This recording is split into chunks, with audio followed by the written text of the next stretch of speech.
1984 പഞ്ചാബിൽ ഭിന്ദ്രൻവാല കത്തിയമർന്ന വർഷമാണ് എന്നും പറയാം.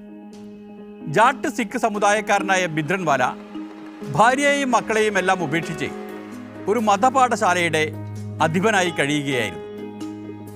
സിഖ് വർഗീയ വികാരം ആളിക്കത്തിക്കുന്ന തരത്തിലുള്ള വർഗീയ പ്രസംഗങ്ങളായിരുന്നു അദ്ദേഹത്തിൻ്റെ കൈമുതൽ.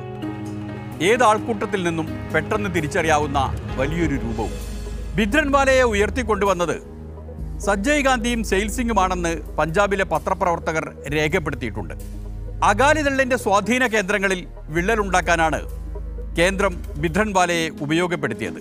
ആര് വളർത്തിയിട്ടാണെങ്കിലും ശരി, ഭിന്ദ്രൻവാല അതിവേഗം വളർന്നു. 1978 അമൃതസറിൽ നിരങ്കാരികളുടെ സമ്മേളനം നടക്കുമ്പോൾ സുവർണക്ഷേത്രത്തിനകത്ത് ഭിന്ദ്രൻവാല വിദ്വേഷ പ്രസംഗം നടത്തുകയായിരുന്നു. ആവേശഭരിതരായ അനുയായികൾ നിരങ്കാരികളുടെ സമ്മേളനം തടയാൻ പോയി. അവർ ചെറുത്തു. ഏറ്റുമുട്ടലായി. 15 പേർ അപ്പോൾ തന്നെ കൊല്ലപ്പെട്ടു. 1980 പഞ്ചാബിൽ അകാലിദളിന് അധികാരം നഷ്ടപ്പെട്ടു. പിന്നെയും ആ സംസ്ഥാനത്ത് കോൺഗ്രസ് സർക്കാർ അധികാരത്തിൽ വന്നു. ആ വർഷം തന്നെ ഒരു സംഘം സിഖ് വിദ്യാർത്ഥികൾ സുവർണക്ഷേത്രത്തിൽ യോഗം ചേർന്ന് ഒരു സിഖ് റിപ്പബ്ലിക് നിലവിൽ വന്നതായി പ്രഖ്യാപിച്ചു. ഖാലിസ്ഥാൻ എന്ന് അതിന് പേരും കൊടുത്തു. ലണ്ടനിൽ സ്ഥിരതാമസമാക്കിയ ജഗജിത് സിംഗ് ചൗഹാനായിരുന്നു ആ മൂവ്മെൻറ്റിൻ്റെ നേതാവ്. ഇത്തരം കാര്യങ്ങളെയൊന്നും കോൺഗ്രസ് കാര്യമായി ശ്രദ്ധിച്ചിരുന്നില്ല. കോൺഗ്രസിൻ്റെ ശ്രദ്ധ അകാലിദളിനെ ഒതുക്കുന്നതിലായിരുന്നു.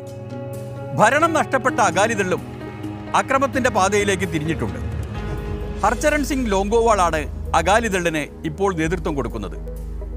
അദ്ദേഹവും സുവർണക്ഷേത്രത്തിലാണ് തമ്പടിച്ചിരിക്കുന്നത്.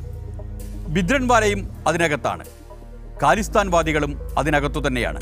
അങ്ങനെ സുവർണക്ഷേത്രത്തിനുള്ളിൽ എന്തൊക്കെയോ ഉരുണ്ടുകൂടുന്നുണ്ട്. പക്ഷേ രാജ്യം അതൊന്നും അറിഞ്ഞില്ലെന്ന് മാത്രം.